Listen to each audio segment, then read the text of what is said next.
Everett, are you really going to let her talk to me like that? I can't keep the tremor out of my voice as I stare at my husband, silently pleading for support. Mavis, my mother-in-law, sneers from across the kitchen table. You've never been good enough for my son. The words hang in the air, sharp and poisonous. Everett shifts uncomfortably, his eyes darting between us. He opens his mouth, closes it, then reaches for his coffee mug instead. My name is Cora, and this is the moment my world began to unravel. I think we all need to calm down. Everett finally mumbles, his gaze fixed on the tablecloth. Mavis's lips curl into a triumphant smile. Yes, Cora. Do try to control yourself. I push back from the table, my chair scraping loudly against the floor. I need some air. As I storm out onto the back porch, I hear Mavis's voice drifting after me. So dramatic. I don't know how you put up with her, darling. The cool morning air does little to soothe the fire in my chest. How did we get here? It's only been 2 weeks since Mavis moved in after her husband's death, but it feels like an eternity. The screen door creaks open behind me.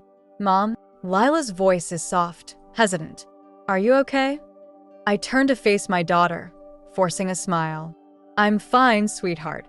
Just a little disagreement. Lila's brow furrows. At 17, she's perceptive enough to see through my facade. Grandma's being awful again, isn't she? Before I can respond, Mavis's shrill voice cuts through the air. Lila, come help me with the dishes. Lila rolls her eyes. I should go. Don't let her get to you, Mom. As she disappears back into the house, I lean against the porch railing, trying to steady my breathing. The sound of raised voices filters through the open windows. Wasting her potential, Mavis is saying. A girl like Lila should be thinking about marriage, not some fancy college. Mom, we've talked about this. Everett replies, his tone weary. Lila's future is her decision. And you're just going to let Cora fill her head with nonsense? Mark my words, that girl will end up just like her mother, stuck in this backwater town with nothing to show for it. Something inside me snaps. I burst back into the kitchen, my hands clenched into fists. That's enough. 3 pairs of eyes swivel towards me. Lila, paused mid-dish drying, looks caught between concern and relief. Everett's face is a mask of discomfort. And Mavis looks positively gleeful. I will not stand here and let you insult me or my daughter, I say, my voice low and dangerous. This is our home, Mavis. You're a guest here. Mavis's eyes narrow. Everett, are you going to let her speak to your mother this way? I turn to my husband, silently willing him to take a stand. But Everett just sighs, running a hand through his hair. Can't we all just get along? In that moment, I see our future stretching out before me. Years of snide comments, undermining, and passive-aggressive battles. Years of Everett caught in the middle, never quite choosing a side. No, I say quietly. I don't think we can. I lock eyes with Lila, seeing a reflection of my own determination. Whatever happens next, I know one thing for certain. I won't let Mavis destroy everything we've built. This is war, and I intend to win. I slam the car door shut, my hands shaking as I grip the steering wheel. Lila slides into the passenger seat, her face a mix of concern and determination. You okay, Mom? She asks softly. I take a deep breath, forcing a smile. I will be. Let's just get you to school. As we pull out of the driveway, I catch sight of Mavis watching from the living room window. Her lips are pursed in disapproval, and I feel a surge of anger rising in my chest. The drive to Lila's high school is tense, the air thick with unspoken words. Finally, Lila breaks the silence. I heard what Grandma said about college, she says, her voice tight. She's wrong, isn't she? I glance at my daughter, seeing the uncertainty in her eyes. Of course she's wrong, sweetheart. Your future is yours to decide, not hers. Lila nods, but I can tell she's still troubled. As we pull up to the school, I reach out and squeeze her hand. We'll figure this out, okay? Don't let her get in your head. Lila manages a small smile before climbing out of the car. I watch her walk away, my heart heavy with worry. The house is quiet when I return. Everett's already left for work, and Mavis is nowhere to be seen. I breathe a sigh of relief, savoring the moment of peace. It doesn't last long. Cora? Mavis's voice cuts through the silence. Is that you? I steel myself before answering. Yes, Mavis. I'm in the kitchen. She appears in the doorway, her face a mask of concern. I was hoping we could talk about this morning. I feel terrible about our little misunderstanding. I bite back a retort, knowing it will only make things worse. What did you want to say? Mavis settles herself at the table, folding her hands primly. I've been thinking about Lila's future. You know, I only want what's best for her. And what do you think is best? I ask, already dreading the answer.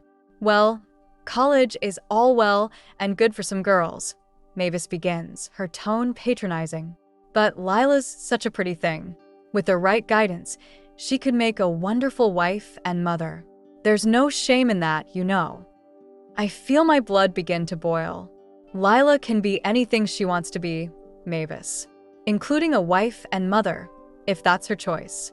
But it will be her choice. Mavis's eyes narrow. You're filling her head with unrealistic expectations. Not everyone can have a fancy career.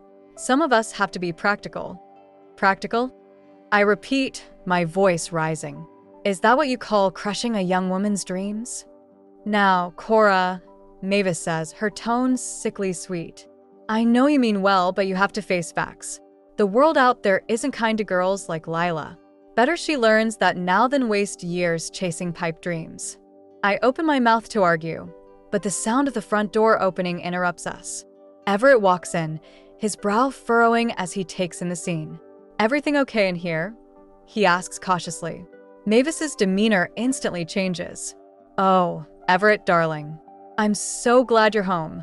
I was just trying to have a reasonable discussion with Cora about Lila's future, but she's being so difficult. I turn to my husband, silently pleading for support. But Everett just sighs, running a hand through his hair. Can't we table this for now? He asks wearily. I've had a long day. I feel a surge of frustration. Everett, this is important. Your mother is trying to dictate Lila's entire future. I'm sure she's just trying to help, Everett says, avoiding my gaze. Mavis smiles triumphantly. See, Cora? Everett understands. We only want what's best for Lila. As I watch my husband retreat to his study, leaving me alone with Mavis, I realize the battle lines have been drawn. If I want to protect Lila's dreams, I'll have to do it alone. But I'm ready for the fight.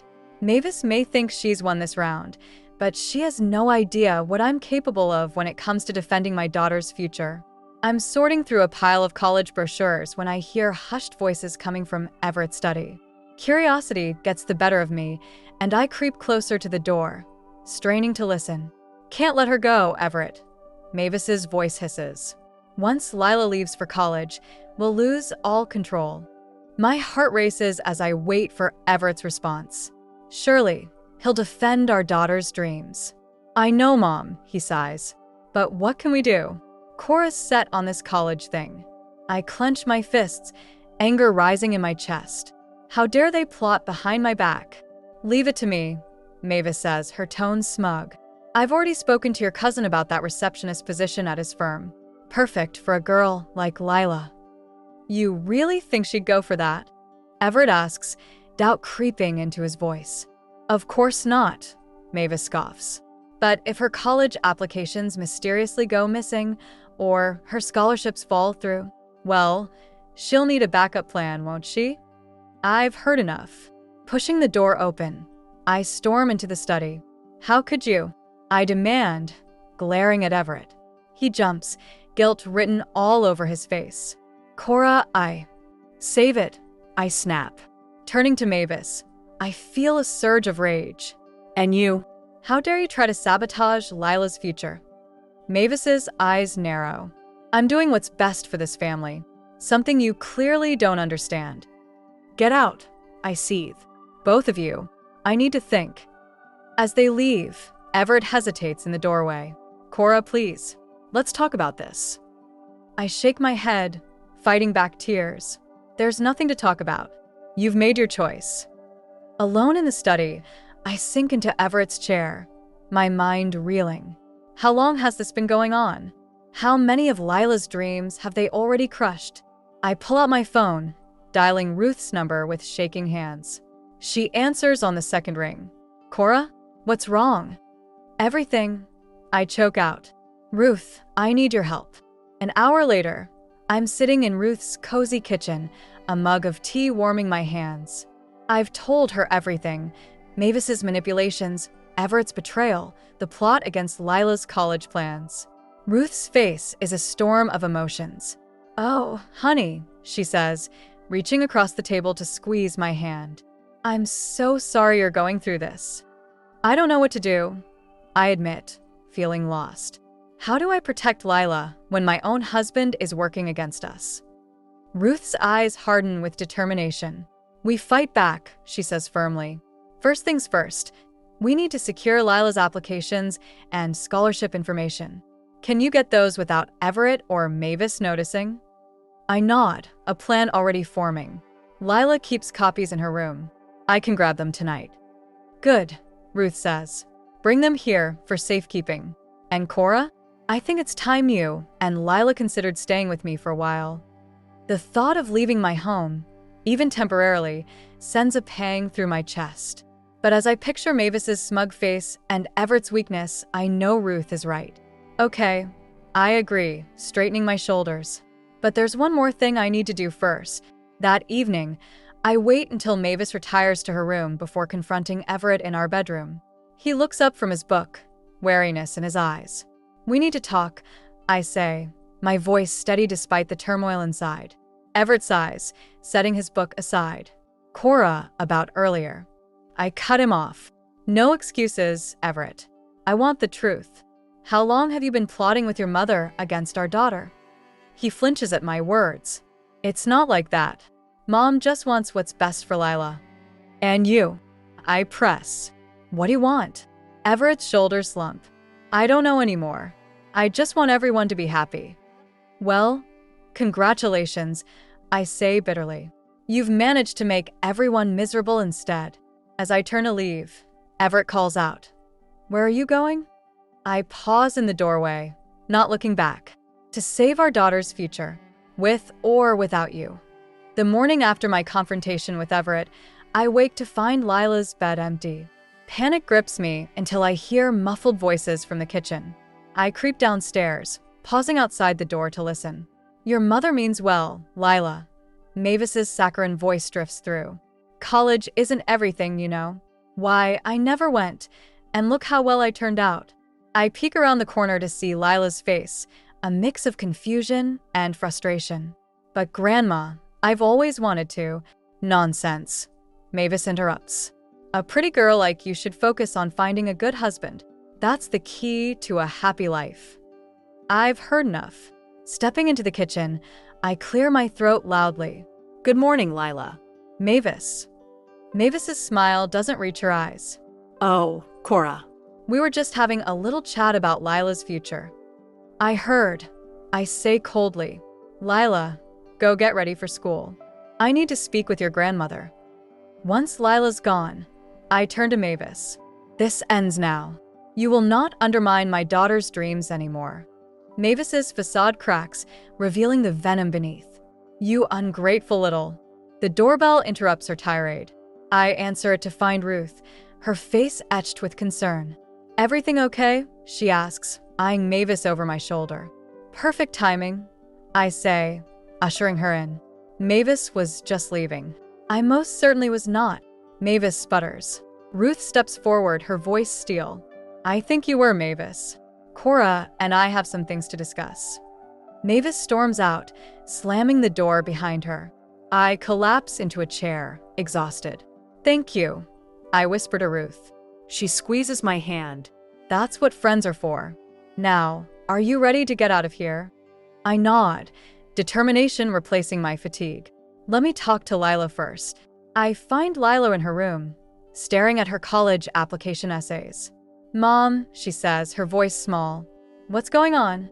I sit beside her, choosing my words carefully. Honey, things have gotten complicated here. I think it might be best if we stay with Aunt Ruth for a while. Lila's eyes widen. What about Dad? And Grandma, your father. I pause, swallowing the lump in my throat. He needs some time to figure things out. As for your grandmother, well, she won't be making decisions for you anymore. Lila nods slowly, relief washing over her face. So, I can still apply to college. Absolutely, I say firmly. In fact, that's our top priority now. As we pack our bags, I hear the front door open. Everett's voice calls out, tinged with panic. Cora? Lila? I meet him in the hallway, Lila hovering behind me. His eyes dart between us and our suitcases. What's going on, he demands. We're leaving, I say simply. Staying with Ruth for a while. Everett's face crumples. Cora, please. We can work this out. Can we? I challenge. Are you ready to stand up to your mother? To support your daughter's dreams? His silence is answer enough. That's what I thought, I say, my voice breaking. We'll be in touch about Lila's college applications. As we drive away, Lila's hand in mine, I catch sight of Mavis in the rearview mirror. She's standing on the porch, her face a mask of fury. But for the first time in weeks, I feel a glimmer of hope. At Ruth's house, we settle into the guest room. Lila unpacks her school books while I call her guidance counselor, explaining the situation and ensuring Lila's college preparations stay on track. That night, as Lila sleeps peacefully for the first time in weeks, Ruth and I sit on the porch swing. What now? I ask, staring into the darkness. Ruth's voice is gentle but firm. Now we fight. For Lila's future and for yours. I nod, resolve strengthening my spine. Mavis may have won this battle, but the war is far from over. And I intend to win. 2 weeks into our stay at Ruth's, I watch Lila hunched over her laptop, her face glowing with excitement. Mom, look, she exclaims, turning the screen towards me. I just finished my personal statement for Stanford. Pride swells in my chest as I scan the essay. Away from Mavis's toxic influence, Lila's confidence has blossomed. It's wonderful, sweetheart, I say, squeezing her shoulder. Ruth pokes her head into the room. How about we celebrate with some ice cream? As we pile into Ruth's car, my phone buzzes. Everett's name flashes on the screen. I hesitate before answering. Cora? His voice is strained. When are you coming home? I take a deep breath. Everett, we've talked about this. We're not coming back until things change. But Mom's been asking about Lila, he pleads. She misses her granddaughter. Anger flares in my chest. Misses controlling her, you mean? Has Mavis even acknowledged how she's hurt Lila? His silence speaks volumes. That's what I thought. I say, my resolve hardening. Goodbye, Everett. As I hang up, I catch Lila's worried gaze in the rearview mirror. Everything okay, Mom? I force a smile. Just fine, honey. Let's go get that ice cream. Later that night, after Lila's gone to bed, Ruth and I sit on the porch, nursing glasses of wine. I've been thinking, I say, breaking the comfortable silence. I need to find a way to secure Lila's college future without Everett or Mavis's help. Ruth nods thoughtfully. What did you have in mind? I take a sip of wine, steeling myself. I'm going to apply for a loan to cover Lila's tuition. It'll be tight, but I can pick up extra shifts at the hospital. Cora, Ruth says gently, are you sure? That's a lot to take on by yourself. I have to, I insist. I can't let Mavis win. I can't let her crush Lila's dreams. Ruth squeezes my hand. Then we'll make it happen. I know some people at the bank who might be able to help. The next morning, I'm reviewing loan applications when my phone rings. It's Lila's guidance counselor, Mrs. Thompson. I have some exciting news. Lila's been nominated for a prestigious scholarship. It could cover a significant portion of her college expenses. My heart soars. That's incredible. What does she need to do? There's an interview process, the counselor explains. It's quite competitive, but given Lila's grades and extracurriculars, I think she has a real shot. As I hang up, a plan begins to form. This scholarship could be our ticket to freedom from Mavis's financial control. I find Lila in the backyard, sketching in her notebook. Honey, we need to talk, I say, sitting beside her. I explain about the scholarship, watching her eyes light up with hope. Do you really think I could win it? She asks, a hint of doubt creeping into her voice. I know you can, I say firmly, and I'm going to help you prepare. We're in this together. Over the next few days, Lila and I throw ourselves into scholarship preparation. We practice interview questions, polish her resume, and work on her presentation skills. With each passing day, I see her confidence grow. One evening, as we're reviewing her application materials, Lila pauses. Mom, she says hesitantly, what if Dad and Grandma find out about this?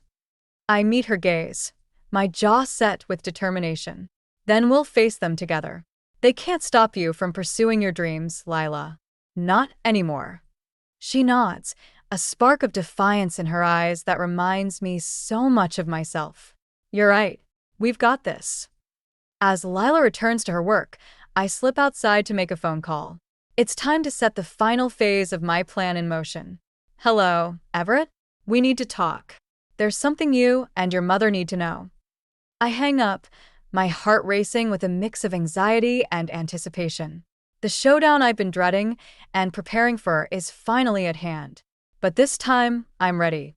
This time, Mavis won't know what hit her. I stand on the porch of my old home, my heart pounding. Lila squeezes my hand, her face a mix of determination and apprehension. Ready, Mom? I nod, taking a deep breath. As I'll ever be. The door swings open, revealing Everett. His eyes widen at the sight of us. Cora? Lila? I didn't expect. We need to talk, I say firmly, brushing past him. All of us. In the living room, Mavis sits in her armchair like a queen on her throne. Her lips purse as we enter. Well, look who's decided to grace us with their presence. I ignore her barb, gesturing for Lila to sit. We have some news to share. Everett hovers uncertainly between us. What's going on? I lock eyes with Mavis, steeling myself. Lila's been awarded a full scholarship to Stanford. The room falls silent. Mavis's face contorts with disbelief. That's impossible. We never approved any applications. We didn't need your approval, Lila says, her voice steady. Mom helped me apply. Mavis turns to Everett, her voice dripping with venom. Did you know about this? Everett shakes his head, looking stunned. No, I had no idea. Of course you didn't, I say, unable to keep the bitterness from my voice. You were too busy letting your mother run our lives. Mavis stands, her eyes flashing. How dare you go behind our backs? Everett, are you going to let them get away with this? I watch my husband, seeing the conflict play out across his face. This is the moment of truth. Actually, I say, my voice gaining strength, we're not asking for permission. We're here to tell you how things are going to be from now on. I pull out a folder, laying out documents on the coffee table. I've secured a loan to cover any additional expenses. Lila's future is set, with or without your support. Mavis lunges for the papers, but I snatch them away. This is outrageous. Everett, do something. Everett looks between us, his face pale. I don't know what to say. Then listen, I say, turning to face him fully. For years, I've watched you choose your mother over your own family. You've let her manipulate Lila's future, undermine my parenting, and destroy our marriage. It ends now. Lila stands, moving to my side. Dad, I love you, but Mom's right. Grandma's control has gone too far. Mavis sputters, her facade cracking. Control? I've only ever wanted what's best for this family. No, I say firmly. You've wanted what's best for you. Your vision, your values, your control. But it's not your life to live, Mavis. It's Lila's. I turn back to Everett, softening my tone. I know you love your mother, but it's time to choose. Are you going to support your daughter's dreams, or let them be crushed by outdated expectations? The room falls silent as Everett struggles with his decision.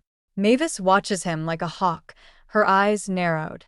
Finally, Everett straightens his shoulders. Lila, he says, his voice hoarse. Is this really what you want? Stanford. Lila nods, her eyes shining. More than anything, Dad. Everett takes a deep breath, then turns to his mother. Mom, I'm sorry, but Cora's right. We can't keep living like this. Mavis recoils as if slapped. Everett, after everything I've done for you, I'm grateful for everything, Mom.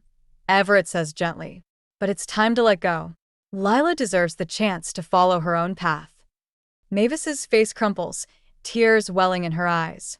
For a moment, I almost feel sorry for her. Almost. Fine, she spits. Throw away everything I've worked for. See if I care.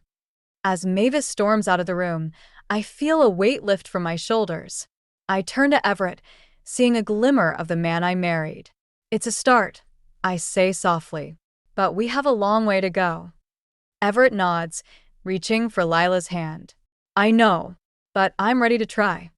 As we stand there, the three of us united for the first time in months, I allow myself to hope. The battle isn't over, but we've won a crucial victory. And for now, that's enough. The shrill ring of the phone pierces the uneasy silence that's settled over our home.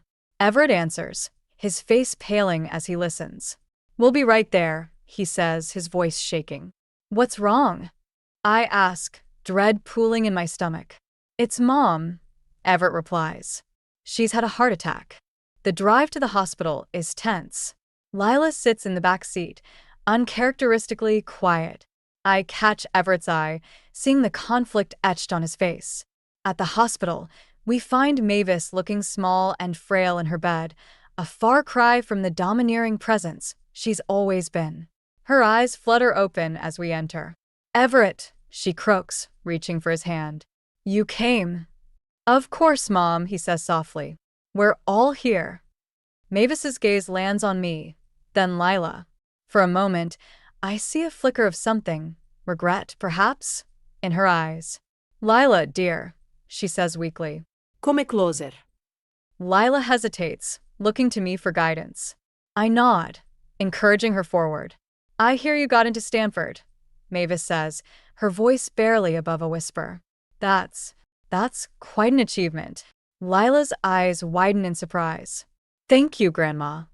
Mavis turns to me, her expression unreadable. Cora, I may have been too harsh. I'm stunned into silence, unsure how to respond to this unexpected vulnerability. The doctor enters, interrupting the moment. Mrs. Thompson needs rest, he says firmly. You can come back tomorrow. As we leave, Everett lingers by his mother's bedside. I overhear snippets of their conversation. Mom, I'm sorry, but things have to change, Everett says gently. I can't keep choosing between you and my family. Mavis's reply is too soft for me to hear, but I see Everett's shoulders sag with relief. In the days that follow, a subtle shift occurs in our family dynamic. Everett becomes more present, actively engaging in Lila's college preparations. He even accompanies us to a campus visit, beaming with pride as Lila charms the admission staff. One evening, as Lila pores over housing options, Everett pulls me aside. Cora, I owe you an apology, he says, his voice thick with emotion. I've been blind to the damage my inaction has caused. Seeing Mom in that hospital bed, it made me realize how much time I've wasted, how many moments I've missed with you and Lila. I feel a lump form in my throat. It's not too late, Everett, but things can't go back to how they were before. He nods, determination in his eyes. I know. I want to be better, for you and for Lila. And I've asked Mom to move into assisted living once she's recovered. I'm taken aback by this declaration. Are you sure? Won't she fight it? Surprisingly, she agreed. Everett says with a wry smile. I think her brush with mortality has softened her a bit. She even mentioned wanting to see Lila graduate. As the weeks pass, I watch Everett struggle to find balance between supporting his mother's recovery and rebuilding his relationship with us. It's not easy, and there are moments of tension, but I see genuine effort in his actions. Mavis, for her part, seems subdued. Her barbed comments are fewer and far between, though I'm not naive enough to think she's completely changed. Still, there's a newfound respect in her interactions with Lila, born perhaps from the realization of her granddaughter's strength and determination. One afternoon, as I help Lila pack for a pre-college summer program, I find myself reflecting on the tumultuous journey we've been through. Mom, Lila's voice pulls me from my thoughts. Are you okay? I smile, feeling a swell of pride and love for my daughter. I'm more than okay, sweetheart. I'm so proud of you. You've shown incredible resilience through all of this. Lila hugs me tightly. I learned from the best, she whispers. As we stand there, surrounded by the physical manifestations of Lila's impending departure, I realize that our family has reached a turning point. The road ahead won't be easy, but for the first time in months, I feel hopeful about our future. The battle for control is over. Now, the real work of healing and rebuilding can begin. The California sun beats down on us as we unload the last of Lila's boxes from the car. Stanford's campus buzzes with the energy of move-in day, a sea of excited freshmen and teary-eyed parents. I think that's everything, Everett says, wiping his brow. He looks at Lila, a mix of pride and sadness in his eyes. You ready for this, kiddo? Lila nods, her smile bright but tinged with nervousness. As I'll ever be. I pull her into a tight hug, my heart swelling with emotion. You're going to do amazing things, sweetheart. We're so proud of you. As we help Lila settle into her dorm room, I can't help but marvel at how far we've come. The past year has been a crucible, testing our family's bonds to their limits. But here we are, stronger for having weathered the storm. Everett has been true to his word, working tirelessly to rebuild our trust. He's become Lila's biggest cheerleader, throwing himself into her college preparations with a fervor that sometimes borders on comical. It's not perfect. Old habits die hard, but the effort is genuine. Mavis, surprisingly, has mellowed in her new assisted living facility. Her health scare seems to have given her a new perspective. She even sent Lila a care package for college, filled with practical items and, shockingly, a heartfelt letter of encouragement. It's a small step, but a significant one. As we say our final goodbyes, Lila pulls me aside. Mom, she says, her voice thick with emotion, I couldn't have done this without you. Thank you for fighting for me. I blink back tears, cupping her face in my hands. You're the one who did all the hard work, Lila. I just cleared the path. You did more than that, she insists. You showed me what it means to stand up for yourself, to not let anyone else define your worth. I'll carry that lesson with me always. We embrace one last time before Everett, and I reluctantly head back to the car. As we drive away, I watch Lila in the rearview mirror, growing smaller but standing tall, ready to take on the world. The house feels emptier without Lila, but there's a peace that wasn't there before. One evening, as Everett and I sit on the porch swing, he takes my hand. Cora, he says softly, I know I have a lot to make up for, but I want you to know how grateful I am for your strength. You saved our family when I was too weak to see what was happening. I squeeze his hand, feeling the warmth of forgiveness slowly melting the ice around my heart. We saved our family together, Everett. It just took us a while to get on the same page. He nods, a rueful smile on his face. I've been thinking, maybe it's time for us to start a new chapter too. How would you feel about renewing our vows? A fresh start, just the two of us. The suggestion catches me off guard, but as I consider it, I feel a spark of hope ignite in my chest. I'd like that, I say softly. A new beginning. As we sit there, watching the sun set on another day, I reflect on the journey that brought us here. The battles fought, the tears shed, the strength found in unexpected places. I think of Lila, embarking on her own adventure, armed with the resilience she's inherited and the lessons she's learned. And I realize that this messy, imperfect, beautiful thing we call family is worth fighting for. It's worth protecting, nurturing, and sometimes completely reimagining. Our story isn't over. There will be new challenges, new conflicts to navigate. But now we face them together, stronger for having been broken and remade. As the first stars appear in the darkening sky, I lean my head on Everett's shoulder, feeling a sense of peace I haven't known in years. Whatever comes next, we're ready. We've learned the true meaning of family, not control or obligation, but love, respect, and the courage to stand up for what's right. And that, I know, is the greatest victory of all.